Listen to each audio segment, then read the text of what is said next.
오늘 말씀의 제목은 오늘 하루 예수님이 고독하실 수밖에 없었던 이유라는 제목으로 2024년도 고난주간을 출발하는 첫날 종려 주일 예배의 말씀을 전하도록 하겠습니다. 고난주간의 첫날, 오늘은 종려 주일입니다.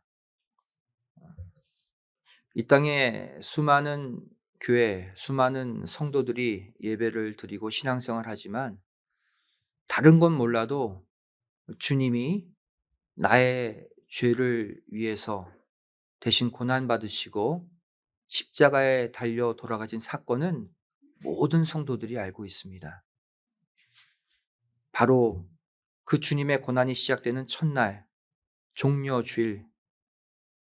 오늘 수많은 이스라엘의 군중들은 예루살렘에 오르시는 예수님을 따라가면서 호산나, 다윗의 자손이여 찬송합니다, 환호했죠. 겉으로 볼 때는 누가 봐도 영광의 입성, 기쁨의 입성이었습니다. 하지만 결국 오늘은 예수님에게 있어 33년 전 생애 가운데 가장 외로운 날, 가장 고독한 날이 되고 말았어요.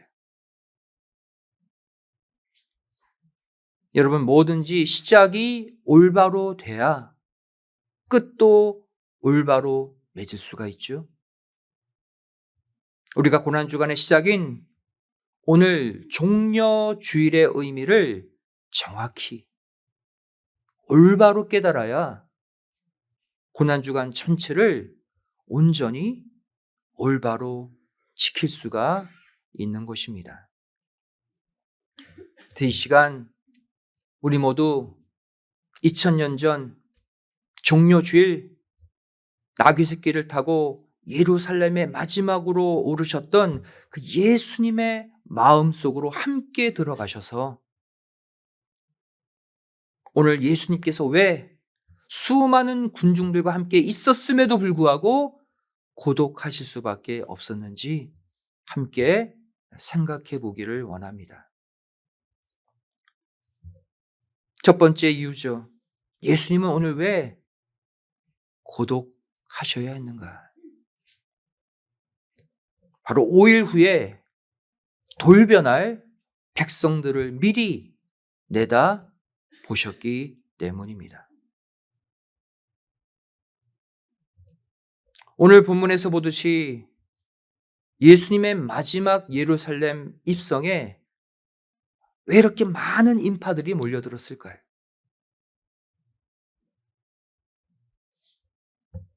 바로 당시 절기 때문이었어요.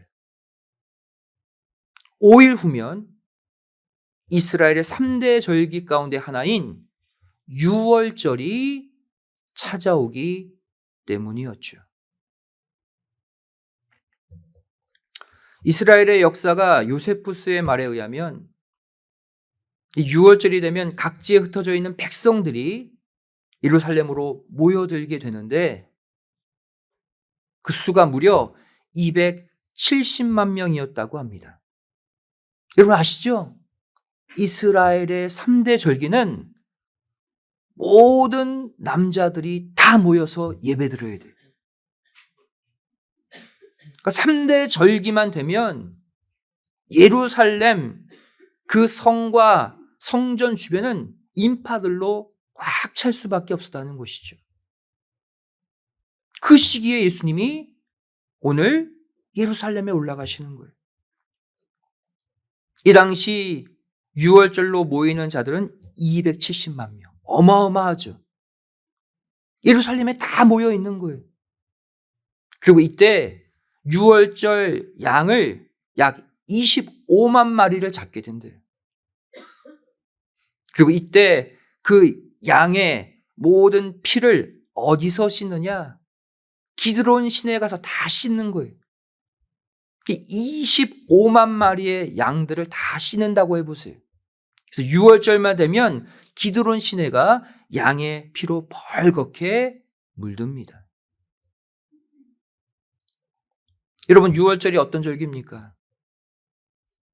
과거 이스라엘 백성들이 애굽에 종살이 하다가 출애굽하기 직전에 애굽의 장자들을 다 죽일 때 유월절 양의 피를 문설주에 바른 이스라엘의 장자들만 사망이 6월에 갔다고 해서 유월절이잖아요. 하지만 이렇게 수십만 마리의 아무리 많은 양을 잡아 죽여도 사망이 이들을 완전히 넘어가지는 못합니다. 오직 진정한 유월절 양 되시는 예수님의 십자가 보혈만이 모든 인간을 사망에서 온전히 건져 주실 수 있는 것이죠. 진정한 사망의 유월, 이것은 예수 그리스도 어린 양의 피로서만이 가능하다는 거예요. 고린도전서 5장 7절은 이렇게 말씀하고 있습니다. 너희는 누룩 없는 자인데 새 덩어리가 되기 위하여 묵은 누룩을 내어버리라. 우리의 유월절 양 곧 그리스도께서 희생이 되셨느니라. 누가 우리의 진정한 유월절 양이다? 예수 그리스도. 그분의 희생을 통해 사망이 우리 가정을 6월 넘어가는 거예요. 하지만 이 당시 수많은 무리들이 예수님을 둘러싸고 있었지만 이들은 온 인류를 사망 권세로부터 구원해 줄 메시아, 영혼 구원의 메시아 예수님을 따르는 것이 아니었습니다. 이들은 자신들을 당시 로마의 압제에서 해방시켜줄 정치적 메시아로서의 예수, 자신들을 배불리 먹여줄 경제적 메시아로서의 예수를 따랐던 것이죠. 요한복음 6장 15절 말씀 보시면 오병이어의 거대한 기적으로 예수님이 이스라엘 백성들을 먹여 살린 후에 어떠한 일이 일어납니까? 그러므로 예수께서 저희가 와서 자기를 억지로 임금 삼으려는 줄을 아시고 다시 혼자 산으로 떠나가시니라 그랬어요. 왜 유대인들이 예수님을 임금 삼으려고 했을까요? 당시의 임금은 바로 로마 가이사 왕이었기 때문이에요. 그 가이사로부터 자기들을 해방시켜줄 정치적인 왕으로 예수님을 모시고자 했던 거예요. 또 요한복음 6장 26절 말씀 보시면 예수께서 대답하여 가라사대 내가 진실로 진실로 너희에게 이르노니 너희가 나를 찾는 것은 표적을 본 까닭이 아니요 떡을 먹고 배부른 까닭이로다. 이들이 예수님을 찾는 이유가 뭐래요? 예수님 옆에 있으니까 보리떡 5개, 물고기 2마리로 수천 명, 수만 명을 먹이거든요. 예수님 옆에 있으면 일 안 하고도 배불리 먹을 수 있다. 경제적인 왕, 경제적인 메시아로 예수님을 얻고자 했다는 거예요. 한마디로 말해 지금 예수님이 바라보고 있는 곳과 군중들이 바라보고 있는 곳이 달랐다는 사실입니다. 오늘날 우리도 마찬가지입니다. 오늘날 저와 여러분이 이 자리에 모여서 주님의 마지막 예루살렘 입성을 따라가는 목적이 예수님과 달라서는 안 됩니다. 이 땅에서 내가 처한 정치적 상황을 해결하기 위해 편안하고 풍족한 삶, 풍요한 물질을 유지하기 위해 그 이유로 주님을 따르는 것이 아니라 나와 내 가정, 내 이웃, 나와 함께한 사람들의 영혼 구원, 영원한 생명을 최우선의 목표로 두고 주님을 따르는 자들이 되어야 해요. 그렇지 않으면 예수님은 우리 곁에 둘러싸이셔도 외로울 수밖에 없는 거예요. 늘 혼자라는 생각을 하실 수밖에 없다는 거예요.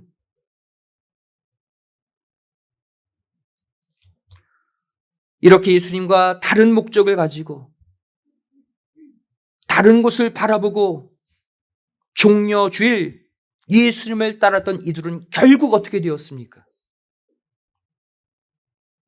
오늘은 환호했죠. 호산나 예수님을 떠받들었죠.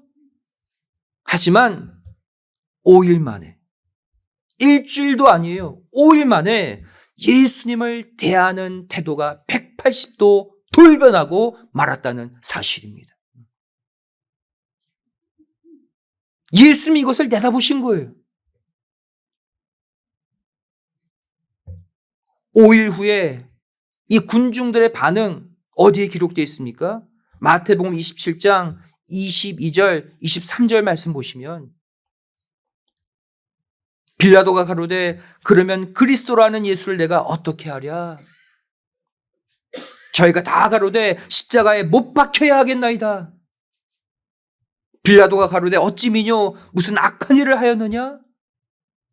제가 더욱 소리질러 가로되 십자가에 못 박혀야 하겠나이다. 이유도 없어요. 여러분, 이방 로마 총독 빌라도 예수님과 무슨 연관이 있습니까? 이방 로마 사람인 빌라도도 예수님이 죄가 없다는 것을 알았어요. 그리고 예수님을 놓아주려고 애쓰고 있죠. 하지만 정작 같은 유대인인 이 군중들은 예수님을 십자가에 못 박아 죽이라고 외치고 있어요. 완전 거꾸로 됐죠.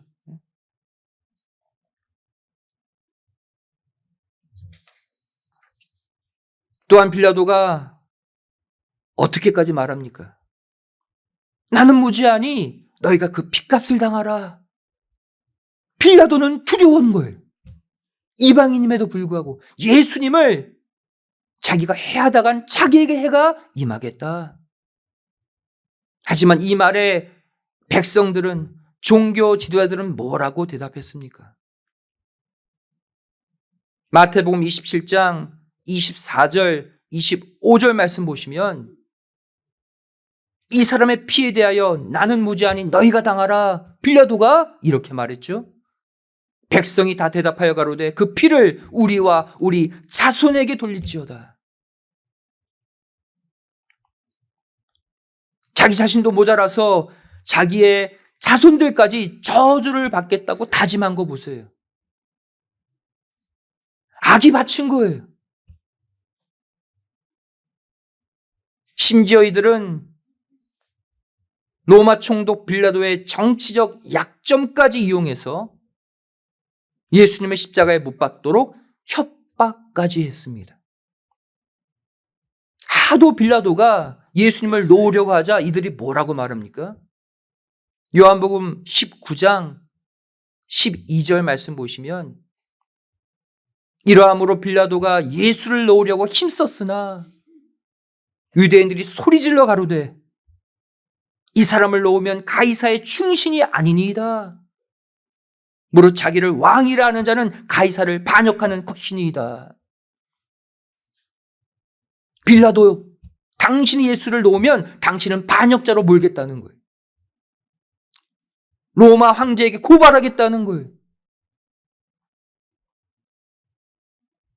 또 요한복음 19장 15절 말씀 보시면 대제사장들이 대답하되 가이사 외에는 우리에게 왕이 없나이다.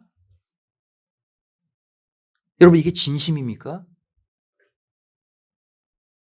이 당시 로마 황제 가이사로부터 이들이 얼마나 해방되고 싶어 했어요. 독립하고 싶어 했습니까? 속으로는 로마 황제 가이사로부터 벗어나길 원하면서도 예수님 죽이려고, 예수님을 죽여야 하겠기에 가이사만이 우리의 왕입니다. 이 간사한 이들의 마음을 보세요. 여러분, 이렇게 누군가를 미워하는 마음, 시기하는 마음이 극에 달하면 사람이 이 정도로까지 악해질 수 있습니다.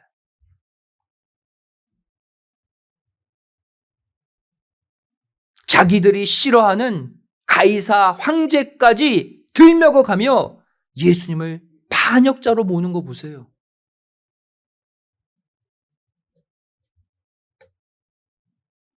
(5일) 후면 이렇게 돌변해서 예수님을 가차없이 내다버릴 군중들을 예수님은 오늘 종료주일에 이미 보고 계셨어요. 이들이 아무리 호산나 다윗의 자손으로 오시는 이여 외쳐도 예수님은 그래서 하나도 기쁘지 않으셨습니다. 사람들이 더 많이 몰리면 몰릴수록, 예수님 옆에서 환호하면 환호할수록 예수님은 오늘 더욱더 고독하실 수밖에 없었다는 거예요. 우리가 오늘 종료주일 예수님의 그 외로움, 예수님의 그 고독을 헤아려 드려야 이번 한 주 고난주간 예수님과의 온전한 동행이 이루어지는 거예요.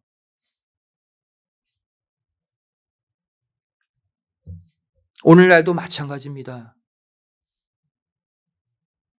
오늘날 이 예수님을 둘러싼 이 군중들, 이들과 같이 현재의 내 마음속에 나의 고집, 나의 욕심, 나의 편견, 누군가를 미워하는 그 미움의 마음, 이런 것들로 가득 차 있으면 절대 예수님 곁에 끝까지 머물 수가 없습니다.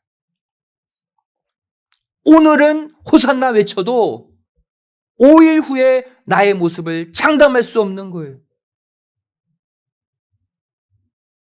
이번 고난주간 출발하는 오늘, 이 모든 세상의 가치들, 내 욕심, 나의 편견 다 비워내고 이 시간 다 처리하시기를 부탁드립니다.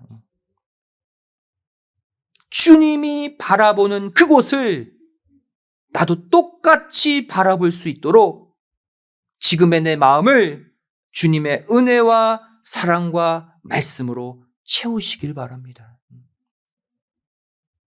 2024년 오늘 종료주일을 맞이해서 내 마음 깊숙이 숨어있는 예수님이 싫어하는, 예수님이 버리길 원하는 그 추악한 죄악들 다 끄집어내어서 이 시간 성령의 불로 태우시는 가운데 다시는 주님을 고독하게 만들지 않는 참 믿음의 백성들이 다 되시기를 주님의 이름으로 간절히 축원드리겠습니다.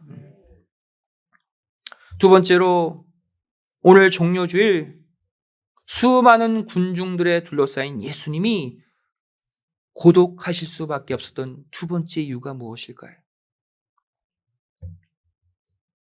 바로 예수님 근저에서 따랐던 제자들마저 딴 마음을 품고 있었기 때문입니다.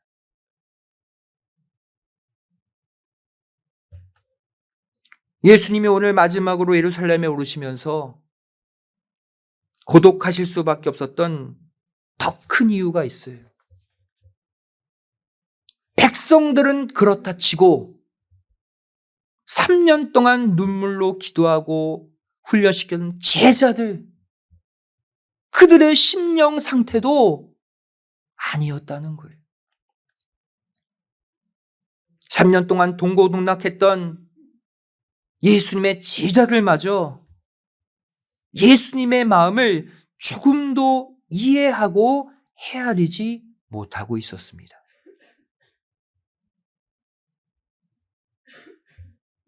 먼저 이 제자들은 마지막 순간까지 예수님의 십자가 대속의 죽음을 이해하지 못했습니다.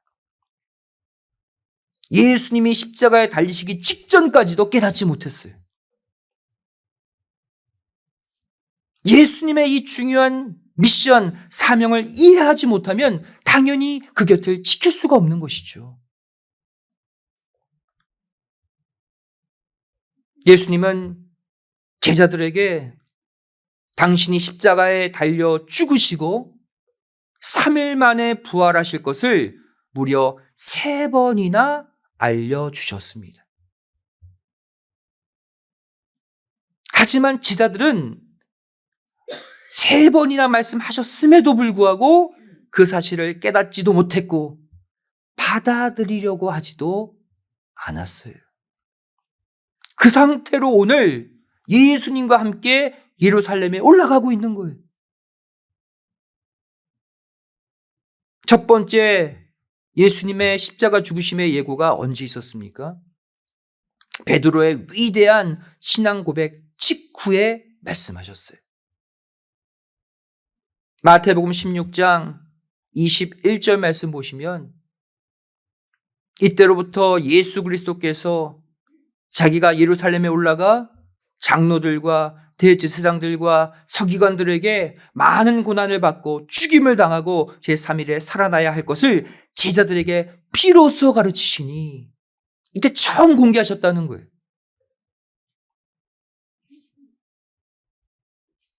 하지만 이때 베드로의 반응이 어떠했습니까? 마태복음 16장 22절이죠. 베드로가 예수를 붙들고 가나여 가로되 주여 그리 마옵소서 이 일이 결코 주에게 미치지 아니하리이다. 내가 죽고 부활해야 너희들이 산다? 베드로는 예수님 죽으실 수 없습니다. 그런 거예요. 이렇게 예수님의 구속의 계획을 방해하다가 사단아 내 뒤로 물러가라 무서운 책망을 듣게 되는 거 보세요. 이에 예수님은 두 번째로 또 자신의 죽으심을 말씀해 주셨어요. 그때가 언제냐면 이번에는 변화산에서 영광스러운 몸으로 변화되신 후에 또 말씀하셨죠. 마태복음 17장 22절, 23절에 기록되어 있습니다.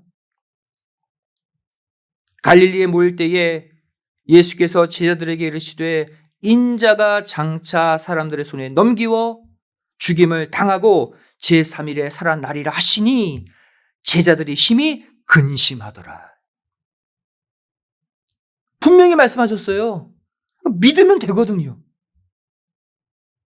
죽으시지만 3일 만에 부활하신다고까지 말씀하셨죠. 제자들은 뭡니까? 믿지 못하고 오히려 근심했다라고 말씀하고 있어요. 여러분, 우리는 예수님의 말씀을 듣고 이해가 안 간다고 근심하면 안 됩니다. 근심한다는 것은 내 생각이 예수님의 생각보다 아직 크다는 거예요.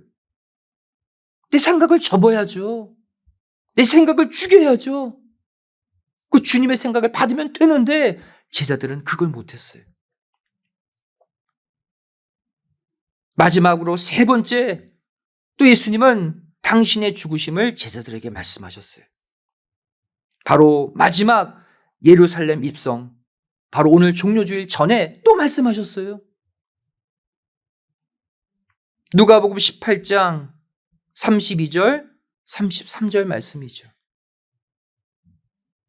인자가 이방인들에게 넘기워 희롱을 받고 능욕을 받고 침뱉음을 받겠으며 저희는 채찍질하고 죽일 것이니 저는 3일 만에 살아나리라.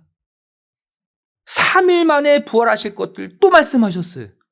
이 정도 되면 믿어야죠. 제자들인데.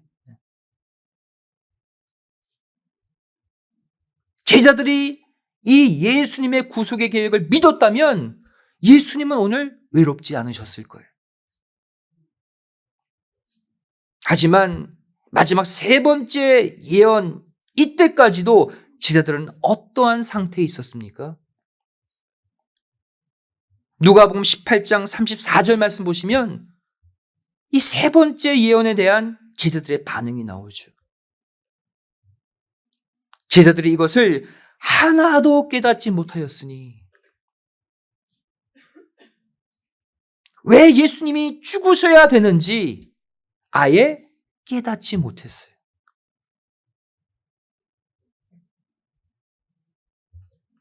이처럼 예수님의 마음과 예수님의 뜻을 헤아리지 못한 채 함께하는 동행은 여전히 예수님을 고독하게 만들 수밖에 없습니다. 우리도 마찬가지예요. 2000년 전 제자들 탓하지 마세요. 어떤 사람들은 그래요. 정말 바보 같다고. 아니 그렇게 말씀하시는데 왜 못 믿어? 왜 예수님 곁을 못 지켜? 여러분, 우리도 마찬가지예요. 2000년 전 우리가 그 시대로 돌아갔을 때 우리도 똑같은 반응을 보일 수밖에 없을 만큼 우리도 인간적이라는 것을 아셔야 돼요.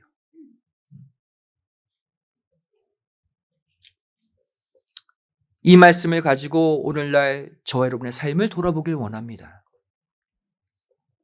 지금까지 살아오면서 나 또한 예수님을 옆에 두고 예수님과 함께 걷는다고 하면서 내 뜻대로 내 마음대로 말하고 판단하고 행동한 적은 없었는가?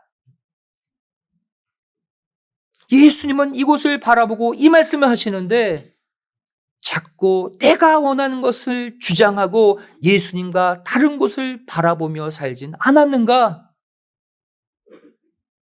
어떻게 보면 제자들의 모습은 현재 우리의 그 건조한 모습을 그대로 보여주고 있어요. 그동안 내 감정, 내 기분이 중심이 되어서 예수님을 믿고 따라왔다면 오늘 그 모든 죄까지 다 회개하시고 이번 한 주만큼은 예수님의 마음이 나의 마음이 되고 예수님의 뜻이 100% 나의 뜻이 되는 참 연합의 동행을 꼭 완성하시기를 주님의 이름으로 간절히 축원드리겠습니다. 이뿐만이 아니에요. 제자들은 예수님의 구속의 뜻을 깨닫지 못했을 뿐 아니라 또 한 가지, 예수님을 사이에 두고 제자들 서로 간에 다투고 있었다는 사실입니다. 화합하지 못했어요. 성경은 제자들이 2번 다퉜다고 성경에 기록되어 있어요. 제자들의 1차 다툼이 언제 있었습니까? 고난주간 이전 예수님의 공생의 기간 가운데 이미 다툼이 있었어요. 누가복음 9장 46절 말씀이죠. 제자 중에서 누가 크냐 하는 변론이 일어나니 다툼의 목적이 뭐예요? 내가 더 크다는 거예요. 내가 더 예수님께 인정받고 내가 더 높은 자리를 차지해야 되겠다는 거예요.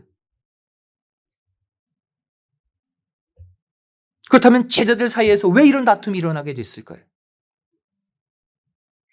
앞서 말씀드린 바와 같이 예수님의 십자가 대속의 뜻을 깨닫지 못했기 때문입니다. 연결되어 있어요. 바로 앞구절 보세요. 누가복음 9장 46절에 제자들이 다퉜다 그랬죠? 그 앞구절을 보면 이유가 나와요. 누가복음 9장 44절 45절 말씀 보시면 이 말을 너희 귀에 담아두라. 인자가 장차 사람들의 손에 넘기우리라 하시되 저희가 이 말씀을 알지 못하였으니 이는 저희로 깨닫지 못하게 숨김이 되었음이라. 또 저희는 이 말씀을 묻기도 두려워하더라. 깨닫지 못하면 물어야죠. 왜 죽으셔야 하냐고. 묻지 않고 넘겼어요. 예수님의 구속의 계획을 깨닫지 못하고 넘겼어요. 그 결과가 뭡니까? 내가 더 크다 라는 제자들 사이의 분쟁이었습니다. 결국 주님의 십자가 대속의 뜻을 깨닫지 못함으로 주님을 외롭게 만들었던 제자들은 높은 자리, 영광의 자리만 탐내며 싸우다가 또다시 예수님을 외롭게 만든 자들이 되어버렸습니다. 가까이 있던 제자들마저 이런 모습이니 오늘 예수님이 외롭지 않았겠습니까?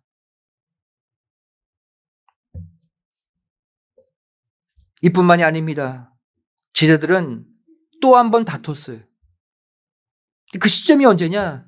최후의 만찬 석상에서입니다. 누가복음 22장 24절 말씀이죠. 또 저희 사이에 그중 누가 크냐 하는 다툼이 난지라. 똑같은 이유예요. 누가 크냐? 내가 크다. 바로 이 누가복음 22장 24절은 예수님이 십자가 지시기 하루 전날 밤 최후의 만찬 때예요. 마지막까지 싸운 거예요. 뜻을 위해 싸운 것이 아니라 나의 욕심을 위해, 나의 영예를 위해.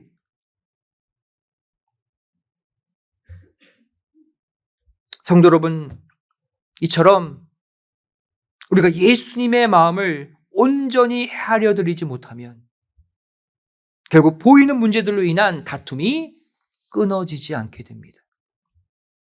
정말로 예수님의 구속의 은총을 깨닫고 깊이 고민한다면 싸울 일이 없어요.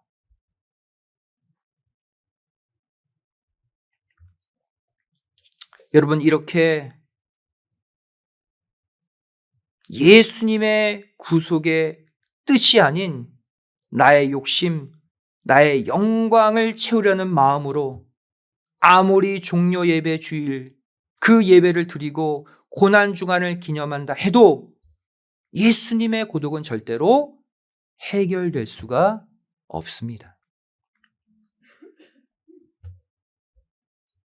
하지만 성경은 이 수많은 군중 속에 홀로 외롭게 계신 그 주님의 마음을 헤아려 드린 사람이 있다고 말씀하고 있어요. 당시 백성들도 주님의 마음을 몰랐죠. 제자들도 주님의 심정을 헤아리지 못하고 다투고 있었죠. 누굴까요? 바로 예수님께 나귀 새끼를 제공해 드린 무명의 봉사자입니다. 이 사람은 평소 주님 옆을 따라다닌 사람이 아니었어요. 그런데 주께서 그 나귀를 쓰시겠다 한마디에 더 이상 묻지 않고 자신의 나귀를 주님께 기꺼이 내어드렸다고 누가복음 19장 33절부터 35절은 말씀하고 있습니다. 여러분, 이것이 왜 중요한 헌신일까요? 이 나귀 새끼를 주님께 내어드리지 않았다면 스가랴서 9장 9절 메시아가 나귀 새끼를 타고 입성한다는 예언이 성취될 수가 없는 거예요.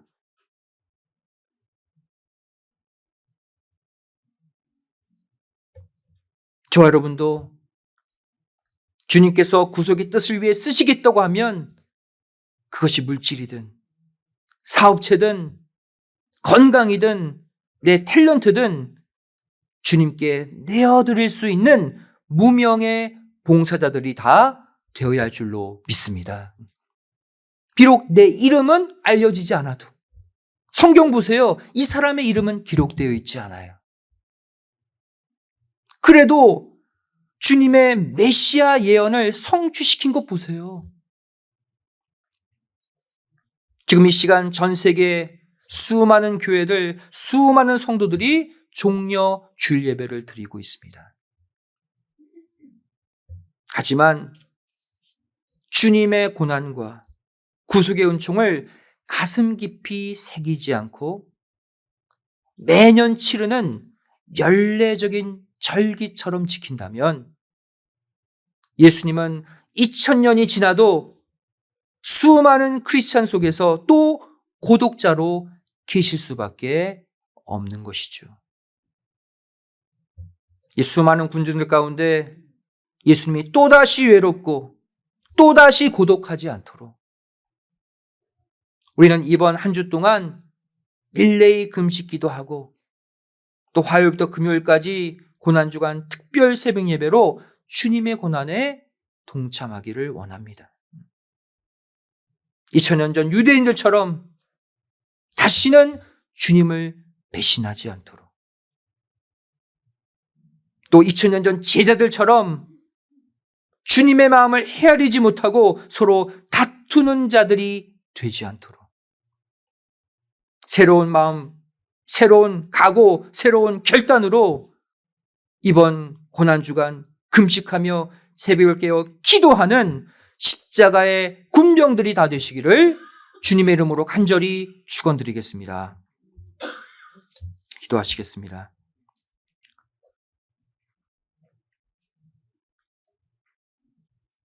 (2000년) 전 오늘 수많은 인파들에게 둘러싸여 호산나 다윗의 자손이여 찬송하리로다 백성들의 제자들의 환호성을 받으며 예루살렘에 입성하신 예수님, 하지만 그 마음은 기뻐할 수 없었고 슬플 수밖에 없었고 외로울 수밖에 없었음을 저희들 깨닫게 됩니다.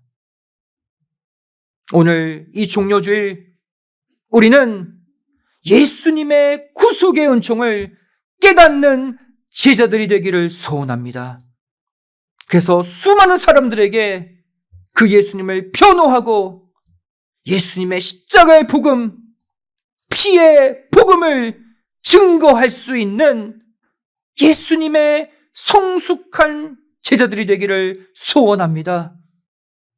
이번 한 주 주님과의 고난의 행적을 온전히 따르게 하여 주셔서 다시는 예수님을 외롭지 않도록 고독하지 않도록 그 곁을 지켜드릴 수 있는 제자의 한 주를 살게 하여 주시옵소서.